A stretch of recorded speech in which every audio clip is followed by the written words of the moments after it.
The views, opinions, and wild ramblings expressed on this podcast are strictly those of our hosts and do not reflect the thoughts, values, or overly serious policies of their employers, sponsors, advertisers, or anyone with a legal team. All scenarios we discuss are based on past experiences, most of which we barely survived, and have nothing to do with any of our current jobs or employers. Basically, don't sue us. We're just here for the laughs, not the lawsuits.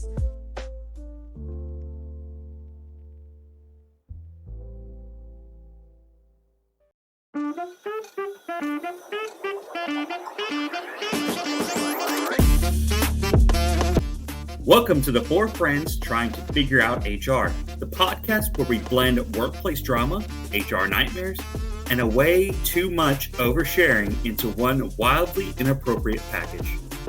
Your hosts, they're a real dream team. First, we have Mama Mel, the HR queen with a knack for keeping it real and breaking the rules when nobody's looking. Heavy on the no one's looking. Next, we have Dr. Green, the one with all the fancy-ass degrees and the questionable sense of humor. E equals MC squared. Such a nerd. I'm the Big Llama. I come for the big laughs, the bigger opinions, and absolutely zero filter, because I don't even know what that word means. And last but not least, we've got Jake from HR. He's not wearing any khakis, and it's questionable if he's even wearing pants, but he is here to ensure that we're breaking HR guidelines just for fun. I'm always here to judge. So buckle up, grab your handbook, maybe a cocktail, and join us as we figure out HR one awkward scenario at a time.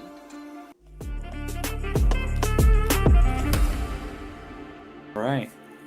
Welcome, everyone, to Just Four Friends Trying to Figure Out HR podcast.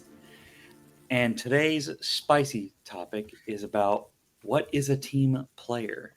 Now, if you've been in HR at any point in time, you know that there's that person who says, I'm a team player. But then behind that is a narcissist or someone who is not really a real team player.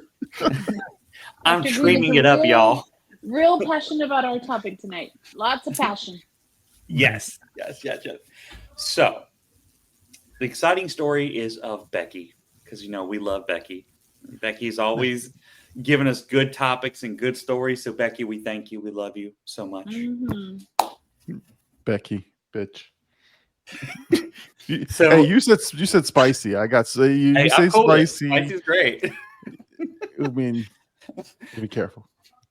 So, I thought about what Jason would normally tell me, because he always tells me all these crazy stories about what happens to him. So I try to put a little title into it. So I call it Becky the Backstabber. And we all love master classes. So I called it Becky the Backstabber, a masterclass in corporate narcissism. Ooh. Okay. Good stuff, right? Yeah. So, Becky, on paper, team player, right? But in reality, full-blown narcissist, wrapped in a ugly sweater and buzzwords. Because, there's always that one Becky who just has all those buzzwords. Mm-hmm. And they never wear the right outfit. They look like they just rolled out of bed. Anyways, Becky was the person that we would always hear, we did this together, and then is over there in the back stapling her name on the paper. You ever met anybody like that who's like, you did all the work, but coming back and they're putting their name all over it and presenting That's why I hate team projects. That's why I hate exactly. Team projects.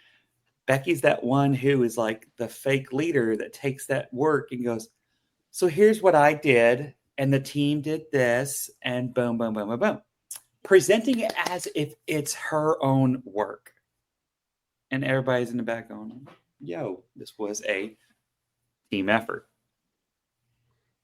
So at one point, Becky had the audacity to schedule collab sessions. I call them collaboration sessions, whatever you want to call them. Collabs. She the two people on a Bunsen burner. It's collabs. very medical. On a medical background. There we go. Well, it's Dr. Green, so when he says collabs, right. I'm like, not collaboration. Okay, got it. I need a CBC and a CMP and a coag panel case.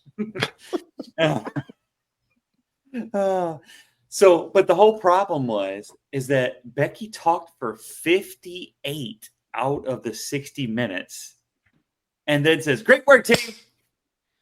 And we're all like, "Ma'am, hold up. The only thing you contributed to was the trauma of this conversation and a new reason for me to have a margarita on Tuesdays." Okay. But the real part that got me was Becky didn't do the work. She performed it. So for me, you're performing it and not actually doing the work. So you're up there presenting, but somebody else did all the work. So every meeting, this one-woman Broadway show titled "Look at Me, I Care," with a standing ovation from, you want to guess who it was from? Herself. She used phrases like, "I just want to amplify others," and write "hitting mute on your mic," figuratively and literally. So she likes to go over there while you're in the middle of talking, but she wants to talk, mute you so that she can go ahead and continue. You ever met anybody like that? I have. So if you ever need help, nope, Becky's swamped. You need any praises? She's there to suspiciously be available. Yep. She's sprinkled chaos like seasoning, and then she steps back like a true narcissist and watches it burn, only to rise from the ashes and say, "Yeah, I actually saw this coming." Must be a leader's intuition. So with all of that, you couple into a couple of other scenarios, but she volunteered to own a deliverable. If you don't know what a deliverable is, then look it up. A deliverable, and then ghosted everyone for 3 days. And then once it was done, she went and slapped her own touch of Petty Betty Becky on it 5 minutes before the deadline, so that she could say that she was there. And then someone finally calls her out, and guess what she does? Gaslights the whole team. "No, I was there. I didn't do that. No, I think there's a misunderstanding about what collaboration looks like, ma'am, because that is not collaboration. But Damn Becky. damn Becky. But Karma, she showed up in an HR approved slacks. Performance reviews were hitting left and right, and everyone dropped receipts like a group chat after a breakup. Becky got the kind of feedback that made even Slack freeze. So last we heard, Becky's not at the company anymore, but she's still smiling, name dropping and giving that synergy like a servant leader. But now, servant leader. I hate that. I'm sorry. no, it's okay. It's exactly what it was meant for. But that is our Becky, our story of Becky. You've had that leader. You've known that leader. Tell me that y'all have had that person or leader that has just been like slides in at the last second or slides in and does barely anything and puts their name on it. Yeah. That's always with presentations for me. I put together a nice presentation. I do the whole, I get in front of everybody. I sell this thing, and then some jackass steps in and is like the head of the department. Our team has been working diligently on all of these deliverables. I'm like, bitch, you saw I just did all this work. You just sat there. In fact, what I like is when they ask questions about what was presented or ask questions about the project and they don't know shit about it. So I act stupid. I'd be like, I'll have to defer to Becky as the lead. I think Becky took shouldered the load of this project. So Becky, if you want to tell them how we came up with those facts and figures for the third quarter. Yeah. And then when Becky looks like she's about to drown, I don't save her ass. I go, oh, it's just the numbers are escaping me. But again, maybe you want to follow up with the email later. It's like, that's a great question. Becky, what are your thoughts on that? My favorite are the ones that they take the assignment, they volunteer for it, and then they issue out all the work to the team, and then they tell everyone to send them back their finished product so they can simply just take your slides and put it into one presentation. And that was their contribution. They put all the slides they didn't edit the slides. They didn't put it, they just simply copied your slide and pasted it inside one united PowerPoint. And that was their contribution. And it was like, you did absolutely nothing. And they're like, but I put it all together. No, you didn't. You didn't do any more than my cell phone couldn't have done. Sorry, Becky, you've been replaced. but I think the part that we're highlighting here is the word team player, because while this may not apply to all leaders, there are the leaders that do that, and they look at it as delegation when in reality they're trying to gaslight what being a team player truly means, because that word gets abused so much that I think the true meaning of it and the true characteristics, the facets that people should be living by of being a true team player, I don't think anyone even understands what it means. I don't think anyone lives it. I think they do their best to what they believe. And like everything else in life, they heard it from someone or they read it online, and that's their truth. Well, what is a team player? What is the definition of a team player? Let's Google it. Actually, before we give out, don't Google it yet. Don't. Pause. Don't. I want everyone to give their own opinion of what they think a team player is. And then we'll read the true definition. We'll start with Mama Mel. You asked it, you answer. Yeah, well, I think a team player, they're a well-rounded individual who probably contributes in a very positive way to the greater good of your team or your team's success. Okay. Lama? Well, a team player, for me, gives credit where credit is due in terms of, if something is not my idea, right? Again, this is the way I look at it. If it's not my idea, wasn't my concept, wasn't my work, then you say, hey, this, I heard from so-and-so, or Mama Mel had this great idea about this. Or if like the presentation wraps up, right? And let's just say I'm the presenter, it's recognizing the contributions of the folks that grab the data, that put the things together versus thank you, I'm the greatest, right? So again, a team player does that. Obviously contributes to everybody's success, but for me, it's giving the credit where credit is due. That's what I feel a team player is. Dr. Green, give us that PhD response. Shit. My idea of what a team work is someone who sees the goal and wants the team to be successful at that goal over their own priorities, their own goals. They basically put themselves behind so that the team can be shown in the light, be successful. A real team player doesn't have to be in the light. Team player can be in the back and still be noticed without having to take the light. That's what I think of team players.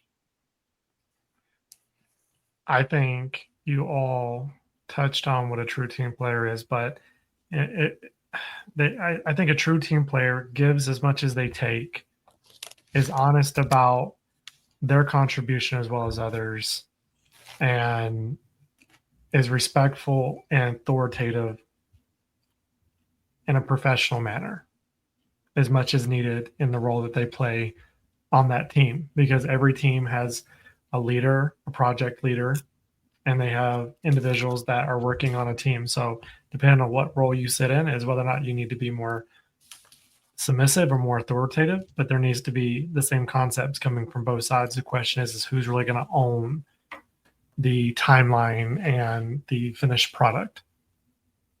So give us the Google definition or Chat GPT's response. What do they say a true team player is? From Dr. Chad GPT. Dr. Chad GPT. Trademark, not official. Please don't sue us, Chat GPT. Watch, somebody's gonna make it just for that. A team player at the workplace is someone who actively collaborates with their colleagues to achieve shared goals, prioritizing the team's success over personal ambitions. Hey, that's pretty close. Nice. I will say, like, it depends on the environment. It's tough to be a team player. I mean, because sometimes you have an uber competitive environment like that. It's a cutthroat, the shiny, the shiniest employee who has the most ideas or whatever, and that's what they reward. So sometimes the environment that you're working in fosters some of this backstabbing and this Becky taking over the presentation because they're all trying to survive. So I don't think that people intentionally sometimes want to be bad team players.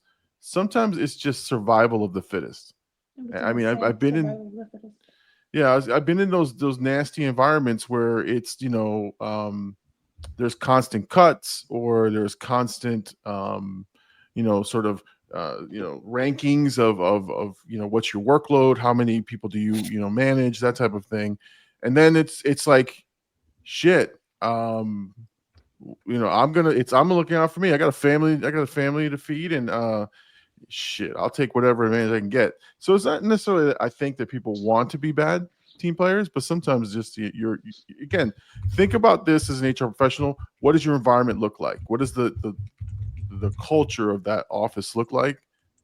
And how does that, because that's your challenge. That's your challenge. Because people aren't going to, I won't be as generous with my credit and kudos if I know I got to keep some of that shit to keep myself safe.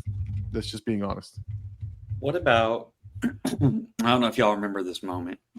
That time that Big Llama had submitted something and we all didn't.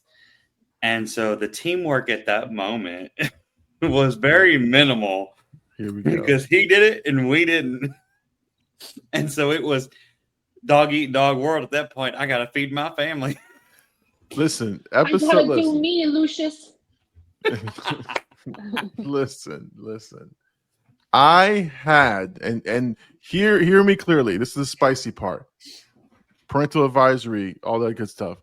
I had no fucking idea that nobody did that assignment. No clue. In fact, I took a shitty picture and sent it in just to get it off my plate. Just to say, just because it was on my little to-do, I just threw it in there. I had no idea that none of you some of my bitches did it or didn't do it. And I didn't know I was going to be called out in a meeting to have that discussion. So, again, if I had known, I would have not sent it in.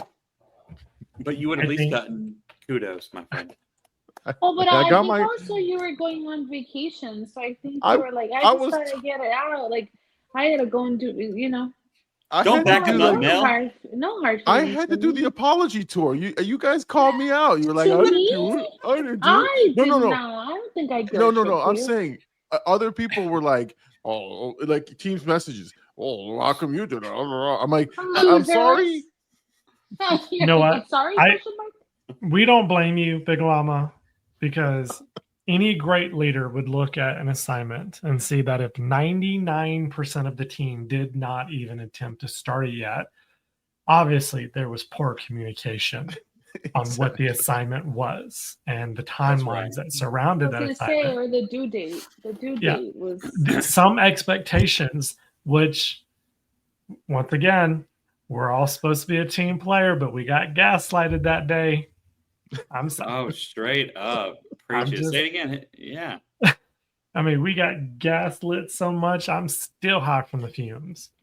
I'm just not gonna let Big Llama live that down just because it's just one of the best stories I hear about him, and it comes in often and it comes in swiftly. So Listen, the best part. Hold on, the best part of that story, right? Because that was the banker's hours thing. The best part of that is I totally was driving home a little bit before the end of the day. So I get these kudos and they talk about banker's hours, and here I am driving on my way home. I'm like, it's like 3 p.m. He's just driving home, laughing his way to the bank. No, it wasn't 3 p.m. It was like closer to 4:30-ish. You can get fired now. Come on, man. it's 2:15. It was not. He went to lunch and never came back. I was on Teams though. Y'all saw I was there. He was working remotely. He was a team player. I was going to say, think about a team player in that aspect. They're the ones that you're like, not you specifically, Big Llama, but of course, you know that you always have that one teammate who just somehow just skirts under the radar and never gets in trouble, but they're working late, they're at work late, or they leave early, or it's whatever weird. What's going on the screen there, Big Llama? No idea. Okay. He's shy. He's blushing. I've embarrassed him at this point, but to witness protection. If y'all don't know, he is a blurred and looks like he's holding up a pack of gum. Now he's gone. Now we've lost him. We lost him, y'all. A sad day. And all we're gonna hear on TV is. I'm here. I'm here. You know, Dr. Green, I have a great response to you on that, and it kind of goes. Go for it. Everyone, and this isn't necessarily on the team player aspect, but it ties into it because those people that get into HR for the first few years, or get out in the workforce for the first few years, or gets in management for the first time, they seem to think that if they work the longest, if they work the hardest, if they do the most amount of work, they're going to get recognized. And in reality, while that might be true, in my opinion, in less than 5% of the situations out there in reality, most of the time, it's not the people doing the most work. It's not the ones working hardest. It's the ones that are doing the right task that are being monitored by leadership, or that get the most traction, or that have the biggest impact to the organization. So you could work your butt off doing 20 different things while that person over there, your team player, works half a day every day, although the boss doesn't know it, and only works on one project, but gets all this recognition for the amount of work they did on that project. And you murdered yourself. You were working 15 hours a day. So when you think about being a true team player, that's where you have to make sure that you're being vocal as a part of the team, because sometimes people are conscious that they do these things, and then sometimes they truly are unconsciously doing these things because they just might realize subconsciously, hey, this. Did he freeze? We lost another one. Another one bites the dust. I mean, I'm here, but either that or he's a really good, like, perfectly timed. He's playing the mime stage. What's that show? Wipeout? Squid Games. Freeze tag? Squid Games. Ooh. So I guess I get what from HR is saying in this sense. Yes, there's some people that are unconsciously not doing it. They have all good intentions, but as a wise leader once told me, a pathway to hell is paved with good intentions. And but like, hold on, because have you guys ever heard of work smarter, not not hard. harder. No. I wholeheartedly believe in that. Listen, I do that I myself. am not killing myself for a company that is going to replace me within 48 hours of something happening to me. So if it takes me 8 hours to get done what you're doing in 13 hours, like I have to wonder what you're doing. Like, why are you taking so long to complete certain tasks? It should not take you that long. Is it a skill issue? Is it a will issue? Are you just focusing on other things? Like, don't bite me. Don't come in and get on my back because I can work faster than you can. Bye bye. Toodaloo. Be better. How about that? There you Do go. better. I think the only thing I completely agree with you, and I agree with you as well, Jake, because you kind of mimed out and pulled a Kenny for Kenny gave a my second there. Big Llama gave me virus on my computer. Well, Transferring that virus from square to square. we're on the right side, him and I. So That's true. We're having issues tonight. If you're on the right side, you must be wrong because the left side's killing it. But working smarter versus working harder, I absolutely agree because I'm like you. I do not want to be at work until 6:00 p.m. Yes, there are some things that happen that come up that you got to fix. They're just snafus or craziness. Mhm. And then there are days where you're like, it's 4:00. I'm going home. My banker's yeah. hours is up. And I want to work smarter. And there were multiple times where I would go and find programs out there in the world to see if it would accomplish what my need was. If technology can do it for me for free, I'm going to use it. Ooh, I And love if I that. have to pay like $5 a month and it's going to save me hours and hours worth of time, best I'm believe gonna I'm going to pay pay for it. Mhm. I'm going to pay it because my time is valuable, not to do more. My time is valuable to my family. My time is valuable to my 5-year-old and to my wife. And like you said, you made a great point, Mama Mel, which is if I die today, they're going to be posting my job in 48 hours for a replacement. Absolutely. My Mhm. family's going to be planning my death and everything else.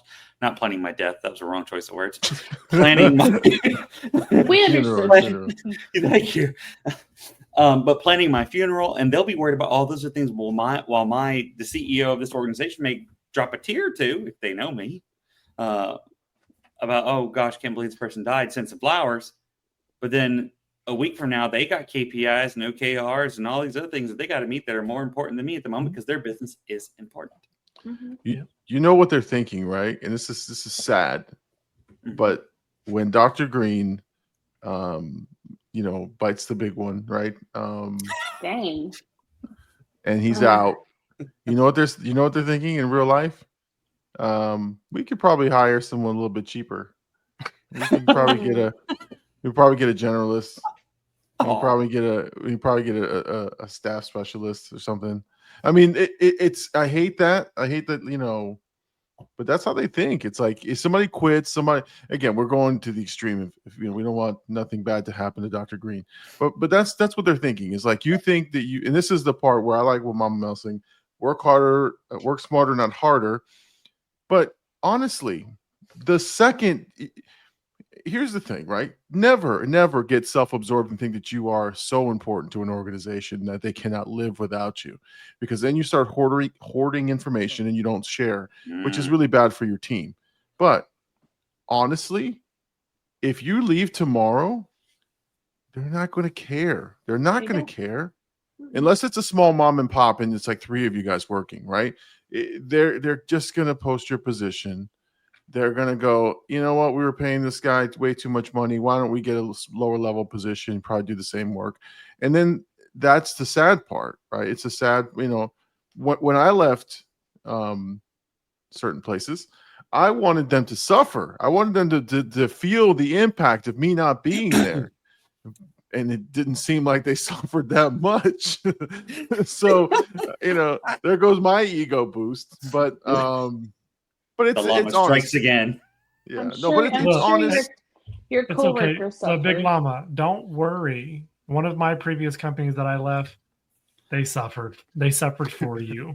Which one? Company number 20 or 30? Well, All I'm going to say is there's been a lot of people that sat in my seat since I left. that's true. But you know what? That's actually true. There's pure joy, and this sounds awful. So anybody who's listening, do understand I am kind of joking. But you're so good at what you do that they can no longer replace you with one person. 2 or 3 have to be replacing you. And that's the part of my pure joy where I go, you shouldn't have messed up, company. You should have done better. You should have treated me better. You should have given me that 10-cent raise and, or sorry, 11-cent raise. I apologize. I would have, you wouldn't have that now. But let's make sure we clarify for the audience. We are not telling anyone to give less than 100% every day. No. You should give 100% every day at work. But if you're that person that has to give over 100%, Mama Mel hit the nail on the head. You should never give more to a company than what they give to you. And if they give you 150%, you match them. You give them that 150% back. Yep. But if they're only giving you 60, 70, 80%, you still give that 100% because that's a value that represents yourself. So you give 100% bare minimum every day. You get that pizza party. Yeah, because we all know nobody wants raises or better benefits. We want that pizza party once or twice a quarter. Exactly. Go get your Papa John's. I couldn't afford the Papa John's sauce with my raise. You could have afforded a packet of ketchup at McDonald's, though. Maybe they charge for that now. So. And they're stingy with that. So I want to pose a question to the team. What's the question? I want to go around the room and I want to get everyone's thoughts on what it means to them when they hear in an employee performance evaluation that they're not a team player. Oof, that's rough. That hurts. With absolutely no specifics on their evaluation. It just simply the opposite. It simply states you need to be a better team player. I love it. I would probably give the death look, like I'm going to slap you if you ever put that on my evaluation, because nobody's ever met Dr. Green where he was not a team player. Mm-hmm. Okay. Because even when I didn't want to do whatever it was, and I thought it was extremely dumb and that we were going to be wasting hours of time for no apparent reason, I was still a team player. And then now I want you to prove how I wasn't a team player. Because if you're going to say it, you got to prove it. That's right. So I'll throw in my 2 cents on it. I've never personally had that on my evaluation, but I have participated with managers writing and issuing evaluations, thousands of evaluations. And I've seen that a lot. And the first thing I ask that managers will give me an example. Like, you need to write specifics on their evaluation.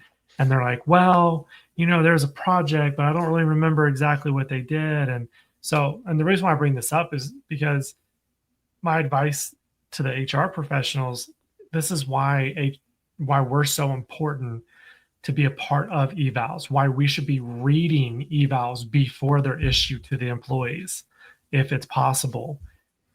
Because when you have managers that put, you're not a team player or you need to be a better team player, I don't have an issue with putting that on evaluation, but there needs to be very specific tasks, specific projects, and what they failed to do and what they could have done better.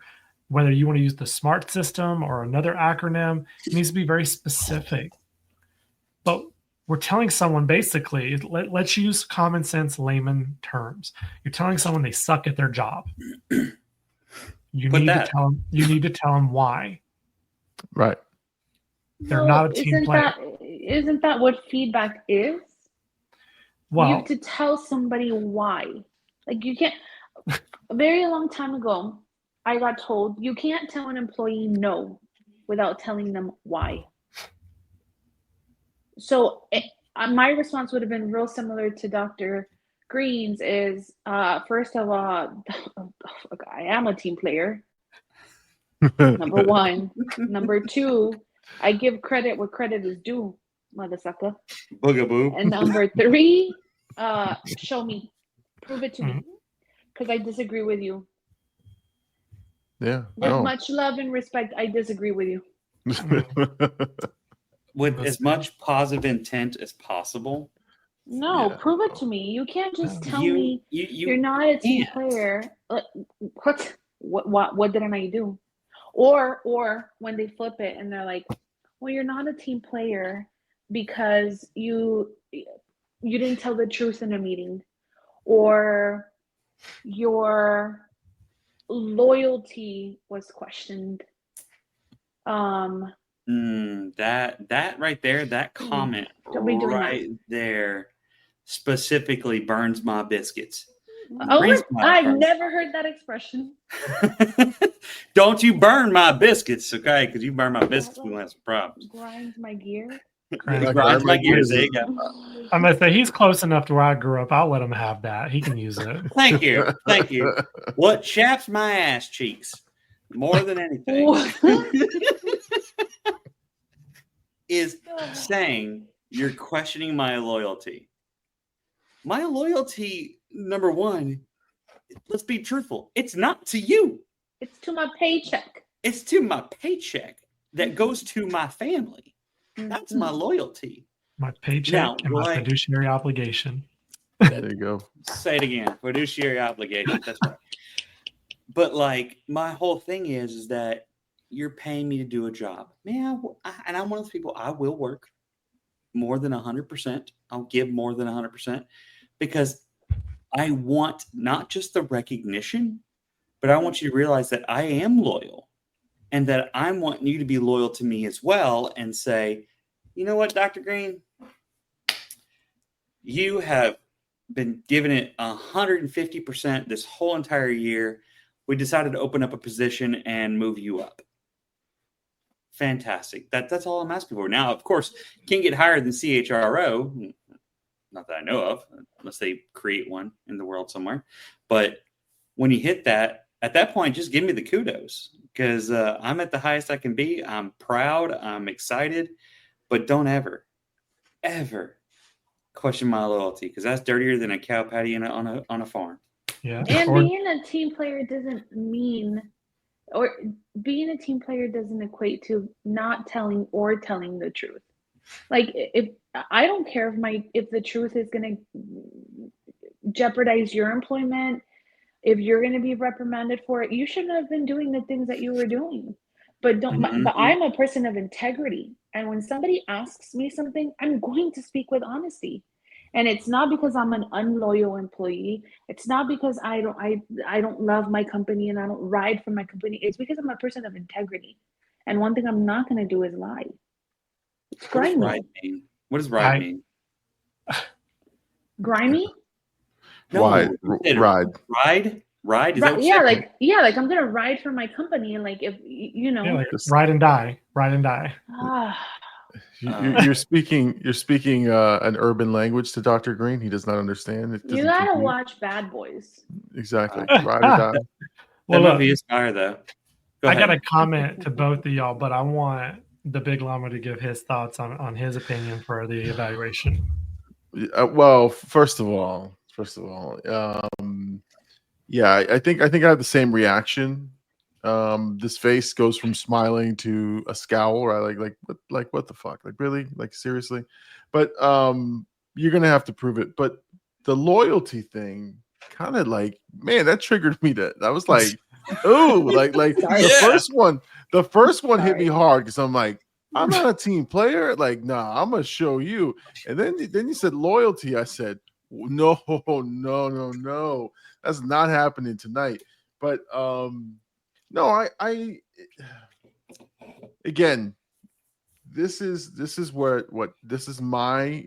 It could be yours as well, but this is just my thought process on, and I've learned this over my 25 plus years of doing these types of things is that the loyalty is one loyalty is earned. Like you give me respect and loyalty, or you show me that you're taking care of me, I take care of you. That's one thing that goes without saying. But I've also discovered in after 20 plus years of being at one particular location and then being shown the door within a minute, is there's no loyalty there. There's not a loyalty. It's numbers. It's data, it's numbers, it's I'm a number, I became a number and I became expendable. So what that taught me is that the loyalty isn't to the company, and loyalty is some you guys mentioned. It's to the family, it's to the people who you provide that you support. You're gonna want to do the right thing. This is why I'm saying this. So as an HR professional, you're gonna want to do the right thing. Number one, because it is, I think, your obligation to do so if you're going to be in HR. Always looking out for the right thing. Always, understanding how you keep people out of liability. But at the end of the day, my loyalty is to my family. And so I'm going to do everything I can to do the right things so that they can continue to be supported by me. But don't question that shit, because like that, and again, I'll be honest, if I've reached that point where I'm burnt out with that company, or I'm kind of like, okay, I've seen enough, it's not a loyalty thing anymore. It's just now I'm going to play whatever game you're playing, and I'll go along with whatever you're doing to continue to move. But I'll be looking for somewhere else to be, at that point. But I man, you guys, man, hit me hard. I was like, damn, loyalty? No, that's not gonna happen. Because I have something that y'all could use as a defense mechanism that I think we Okay. all love to use, whether it's being told that you're not loyal or being told that you're not a team player in an evaluation. Hopefully they give specific examples, and if they're legit, they're legit. But most of the time that I've seen, they're not, and they can't provide the specifics. But it would be great to turn that conversation around and say, well, one, if you notice that during the time of that project, why did you not mention it to me then? If we're talking about being a team player, why were you not my team player at that time? Or if we're talking about loyalty, why were you not loyal to me to let me know that is what I was doing during that time? Why are you waiting now until a quarter later or an annual evaluation a year later to give me this feedback? How is that loyal? How is that a team player? Like I would throw it back on them. Like, you're telling me I'm not loyal or I'm not a team player. Well, let's reverse the roles a little bit, because you're giving me information that you should have gave me 3, 6, 9 months ago. And I'm just now getting it. How is that fair to me? Who do you think the responsibility falls on? And maybe I'm asking the wrong question, but I'm thinking back to when we talked about creating psychological safety. And my whole entrance to digging into psychological safety and what that meant was I heard on a webinar or a seminar that I attended that it's up to the leader to create a psychological safe place for employees to ask for feedback. So who do we think that responsibility falls on? Does it fall on the leader to ask for feedback or to give feedback? Or is it a part of us as employees to request real-time feedback, right? Like, I'm not a fan of annual reviews. Are you going to tell me a year from now what I could have done better?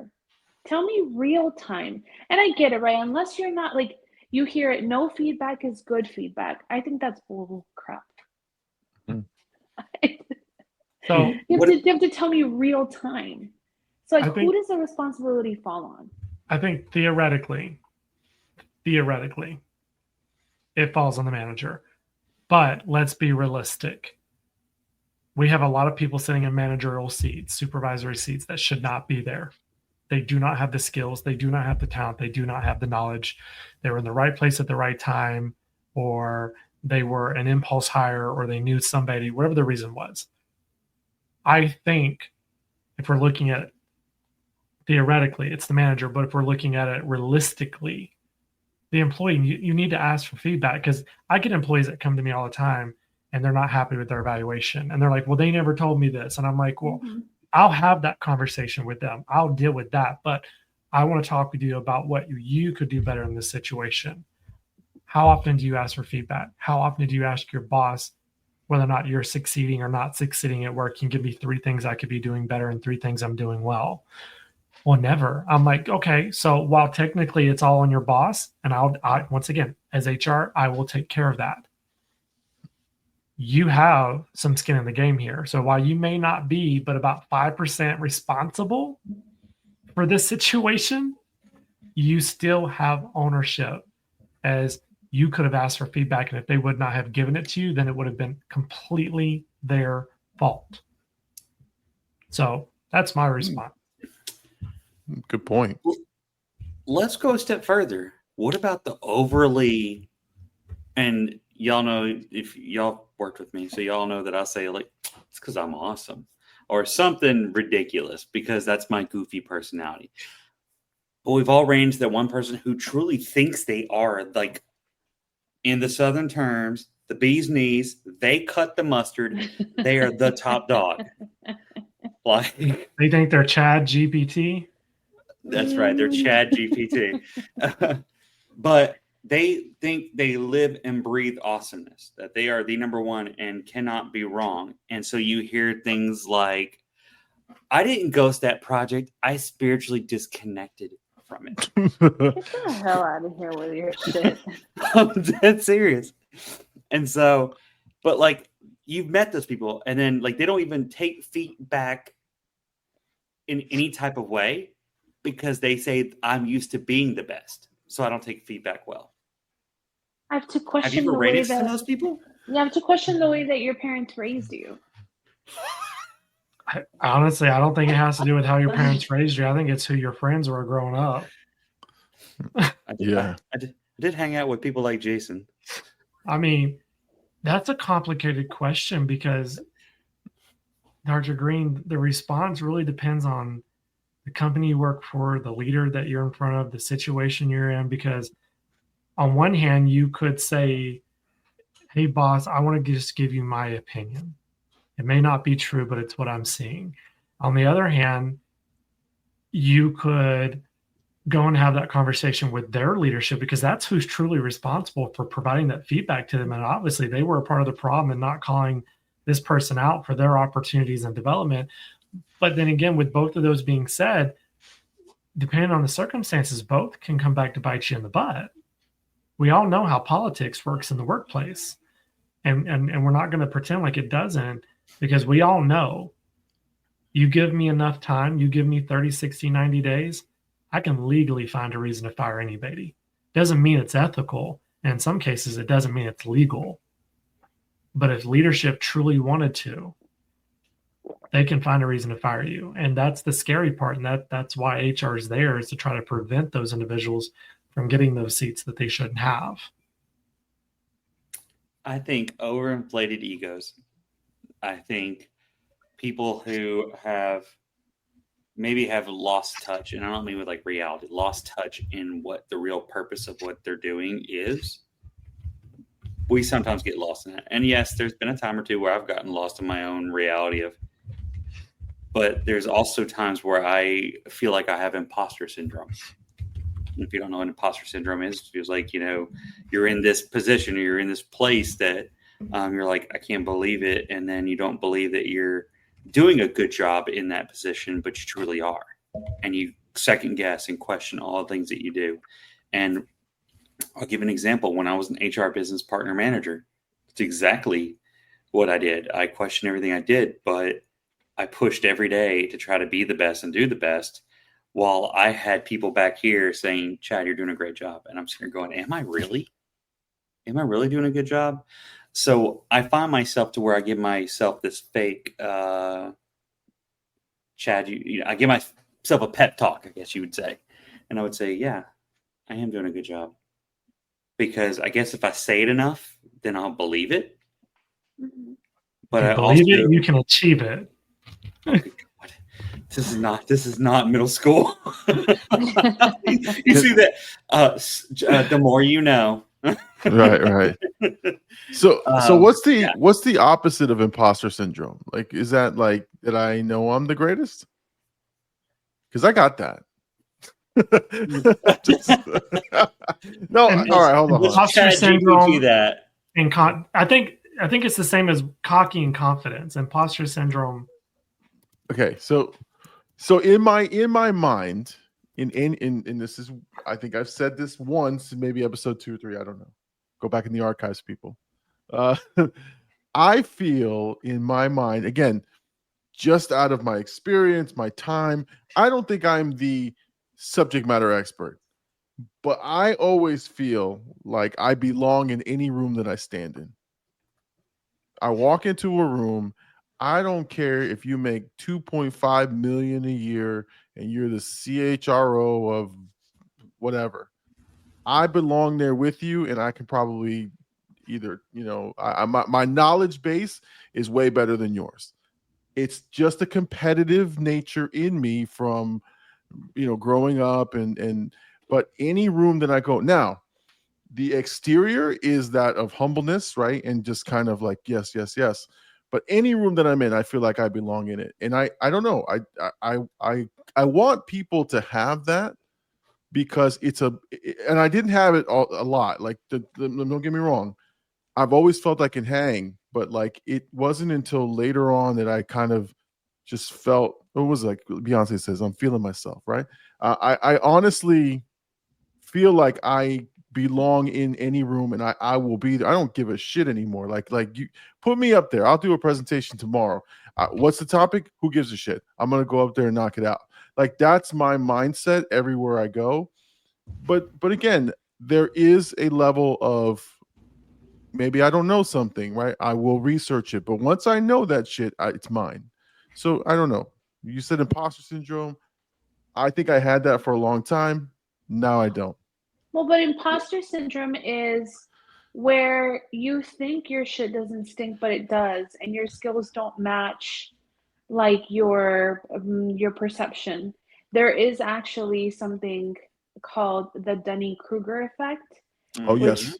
which is presented as a polar opposite of imposter syndrome. That's where you think you're the bee's knees, but you're not. You're really not. Right. Yeah. Somebody actually said that to me in a reaction video. That you're the bee's knees and you're actually You're the bee's knees. No, the Dunning-Kruger.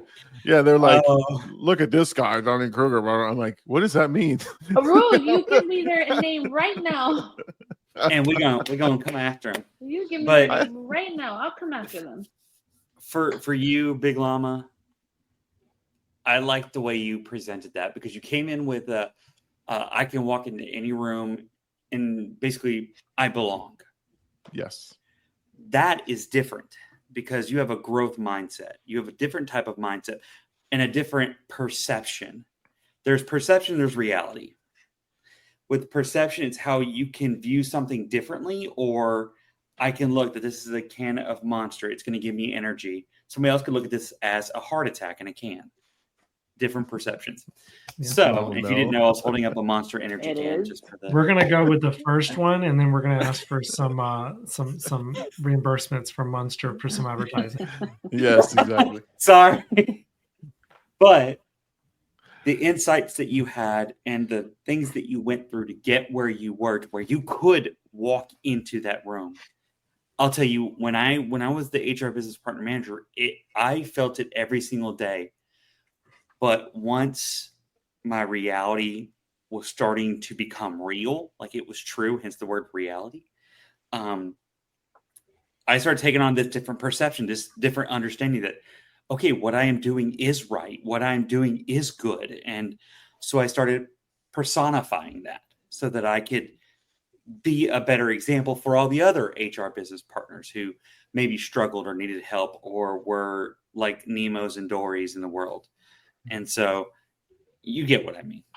Yes. Well, it is very realistic, though, because I will say this. I try to start my mornings off with a lot of inspiration and manifestation and gratitude and all that good stuff, right? And so some of the affirmations that I have started to tell myself are things like, I belong in the rooms that I walk into.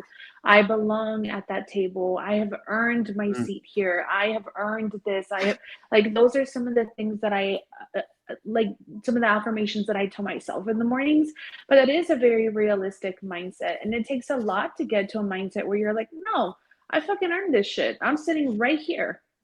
Ooh, Mama You Mel. know what's funny? I follow someone on TikTok. She's an ex-Secret Service agent. Oh, I You follow love. some weird people. You know what? But everyone I follow has great information. I was watching a video of hers today. I'll have to find her so we can tag her on our show to give her cred. But she talked about they were doing a study on elected officials, and they're trying to identify characteristic traits that were common between all of the officials that were elected, and they found one trait between every single official, which is when they spoke, they commanded the room. They spoke with confidence.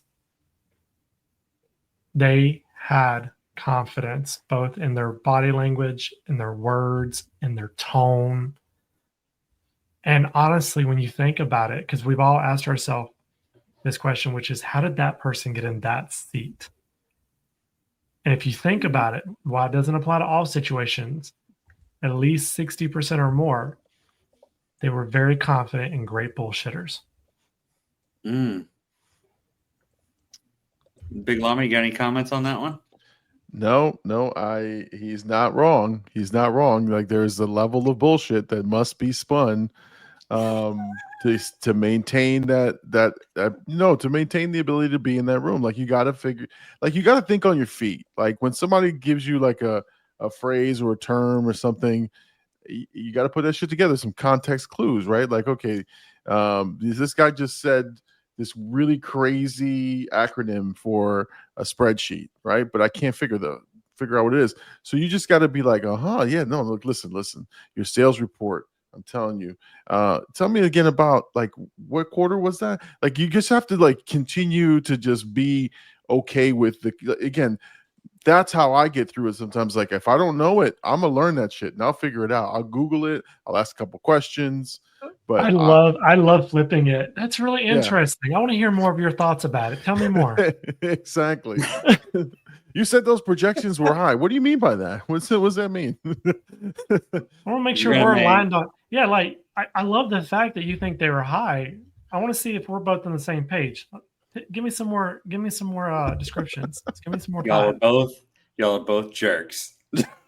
Hey, I will tell you, I think that is a talent. And for anyone listening, if you want to move up into leadership, if you want a senior management role, if you want to get into directors and VPs and above role, you've got to be good at the politics. Even if you don't agree with it sometimes, you have to be good at speaking and holding conversations and being able to read the room and read people's body languages.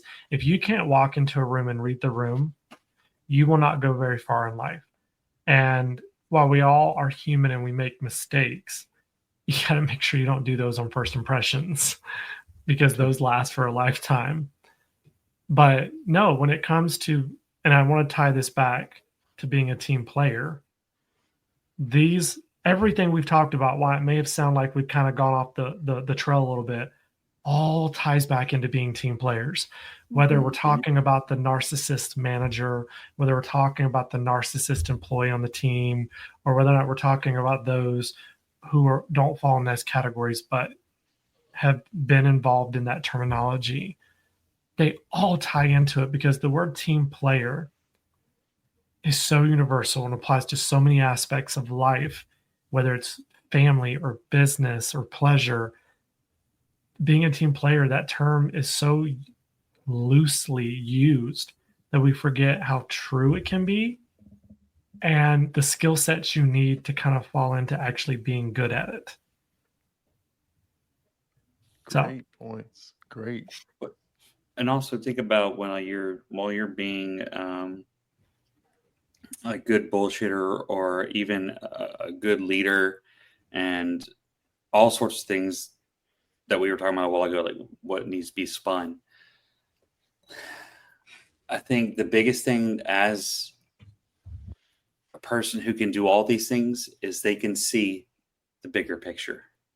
They're not narrow visioned.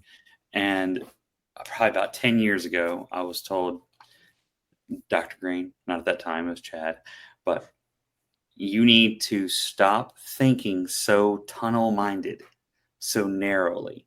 You have to think about what could happen if I did this, and what would it cause over here, and then think about the implications, because you may not like what your boss is telling you at that moment that is like, we really shouldn't do that. And it's not that the boss needs to learn the lesson. That's what I usually think, is the boss needs to learn the lesson. But it also means that you need to give a little here to take a little here. And so that whenever you gave this over here, when it comes to the bigger picture and something happens, you can take what you need. I think that as a leader, we need to have those things, especially in HR, so that we can see what the ultimate goal is. So whether it's a performance review where you have to say something differently than saying you're not loyal, I don't feel like you're committed as much to the organization, something like that.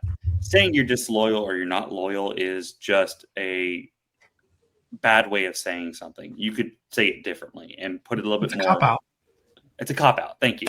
It's a cop-out. You could be gentle with it and still say, hey, I just feel like you're not as committed as you were 6 months ago when we had our semi-annual review, whatever that is. Semi-annual bra sale. That's where my brain went when you said semi-annual. Exactly. All right, so semi-annual Bath and Body Works. No. Right. Oh, yeah. Oh, yeah. That's always good. Yeah. Anyway, let's go around the horn. Let's wrap things up tonight, because we have small bladders. No. I actually found something really cool. When you guys were talking about where leaders focus their attention. So there's 3 team players that leaders usually focus their attention on. Okay. The difficult people. These are people that are always unhappy, or they're difficult. They cause problems. A lot of the time, your leaders will spend time trying to limit the impact that employee has on others, right? Like the bad apple, you're trying to keep it off the tree. They'll focus their attention on the learners. These are people who you often have to work with to develop their skills. Maybe they're not as proficient in Excel, and you have to spend a little more time with them, right? Then you have the high achievers. These are your go-to people, right? These are the ones that your leaders trust the most. They spend a lot of time with them, giving them special projects and tasks that are probably not as important as what keeps our business going, right? So those are the top 3 people they spend time with. And then in this article, it also talks about those underrated team members who you should be showing appreciation for. You've got the showing the appreciation for the social organizer, right? Your social organizer is usually like your admin. These are your people that put all the fun stuff together, all of the birthday events, all of the, I don't know, pajama days. Barbecues? The barbecues, they make your workplace fun, right? And without them, it would be kind of boring. Think about it. If you didn't have, like, I don't know, an engagement person or like a fun committee type of deal. Yeah, work would be, who's going to plan the pizza party? The HR person? I don't have time for that. No. It'd be the most boring pizza party ever if the HR plans. Yeah, if Llama plans it, we're all getting Little Caesars. Hey, I'm economical and efficient. He might even do Little Caesars. He might do the oven baked ones. Everyone has to bake the pizza and bring it. Listen, Totino's boxes for everyone. Take that shit home and make it at home. I would not be mad at that. No, Totino's it is delicious. He'd buy pizza, hot dogs from Sam's. We're not sponsored. Totino's. Send the check. But if you want to. That was the thing that you ate, at least in my house, when you were like 15 years old. You threw that sucker in the microwave and you just took it out and you ate it. No Christmas, nobody cared. We were just young and dumb, and we ate those. Oh no, I had some respect for myself. I put that bitch in the oven. I'm gonna say I still eat. Am I the only one that still eats them? No. I still eat them too. I still eat them just rare. I don't have Micro time to put it in the blasphemy. oven. I don't have time to put it in Blasphemous. the oven anymore. Like some of us do, because we don't have imposter syndrome. Dang. No, I have a double oven, and my bottom one is a what do you call those things? Those Convection. convection oven things that cook super fast. So Air fryers work, Dr. Green. Yes. Come on, PhD. Hey. Hey. So do pizza rolls. That's true. Pizza rolls work good too, with that new garlic ranch from Hidden Valley. All right, we are listen. Another listen. plug. Another plug. The check. Okay, if anyone's gonna plug, it's me. Guys, go to the merch store. Links are in the description. Go buy your Just for Friends trying to figure out HR podcast shirts, hoodies, and then if you want to show your love for any one of these lovely individuals, you buy the shirt, the I Love HR shirt that has their name, so that we can see who actually loves them the most. So I feel slighted in so many ways here. well, we're gonna slide it to Mama Mel. Slide, Exactly. not slighted. Slighted, not slide dead. Well, we're gonna slide select it over to Mama Mel. right. So parting shot, Mama Mel, what do you got for us to close out the show? Give credit where credit is due. There is nothing wrong. Well, I prefer to work in a team, right? I've for the majority of my career, I've worked by myself in my office, just me and my lonesome self. So whenever I get a chance to work in a team, I get real excited. But give credit where credit is due. I think the four of us at some point have worked on something together. And I hope that I've always made it a point to say, this person put this together. I know, Lama, you and I got a little bit of more chance to work on things together. And I made sure to say, like, this was all him. I just sat there and listened to him bounce ideas off of, the wall. And I just, the wall. You talked to the wall, huh? I said, that sounds great. Yes, put that in paper. But give credit where credit is due. Don't be that asshole, because we all hate them. Also, allow others to speak and allow others' opinions to be heard and voiced, and just be a kind human being. I'm always going to leave you with that. I like that. Dr. Green, what you got? Oh, what can I say that Mama Mel didn't say? She's becoming a true parent here. Look. She did the. Oh my god! Yes. I did. I pulled. Is that from Superstar? Is that from Napoleon Dynamite? Napoleon Dynamite. Vote for Pedro.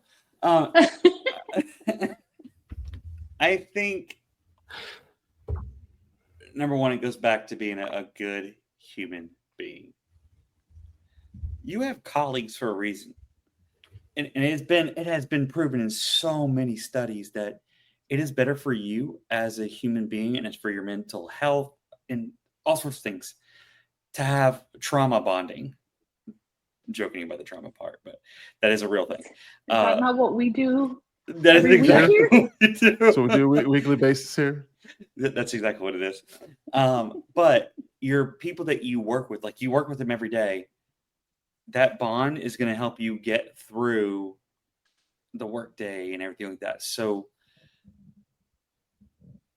get to know the people that are around you, but also HR is the hardest thing to be in because you can't truly be that. So I say be a good human being, but also remember that being a team player doesn't just mean throwing that pizza party for when everybody does a good job. It's being that constant, source of information, help, guidance, and authenticity and empathy. You have to give those two things Those are the most important. Because if you don't, people aren't going to come to you. So be authentic and be empathetic. All right. Well, Jake is going to close us out and tell us goodbye. But last thing I will say is about being a team player is, again, just be upfront and honest about things. Make sure you give, again, we've said it, give credit where credit is due. Don't ever be a jerk about it. If somebody did something, give them that credit. And then if there's somebody who you can help, that's also being a team player. Help them. If there's a presentation they're having, or like I said, like Excel or whatever that you're really good at, teach them and show them the skills. Don't hoard information. Don't hoard those skills. Make your teams better around you. And that's actually a great way to be a team player is sharing the knowledge that you have, share the experiences that you have, and leave the egos and check that shit at the door. Let's make it better for the team as a whole so that we can prosper together as a group, and then we can all shine versus just you shining on your own. All right, Jake, take us home. What's your parting shot and wrap us up? Honestly, I'm not going to give very much specifics. I think y'all hit a lot of the good facts. What I will say for those, while we talked about a lot today and took many tangents on different paths, there's still so much out there. So if you've not gone online and researched to start looking at the reality of the world and the skills that are available for you to learn online, do it, and do it soon. Whether you're an HR or you're not an HR, it's irrelevant. You need to know it. And that's my parting gift. So I say this with much love until we call you into the office again. Stay off the naughty list. Be a team player. Well, that's another episode of the Four Friends Trying to Figure Out HR. We didn't solve anything, but hey, at least we tried. And by tried, we mean we laughed, we overshared, and we probably violated some HR guidelines ourselves. But remember, this podcast is for entertainment purposes only. Don't take our advice. Seriously, don't. And if your HR manager asks, you've never heard of us or this podcast. Thanks for listening. Like, subscribe, and join us the next time as we keep trying to figure out HR and fail spectacularly. Now, go be productive, or at least pretend to be. And tell your boss that I said hi. Tell your mom I said hello. Tell your daddy I said hey. And remember, hate has no home here.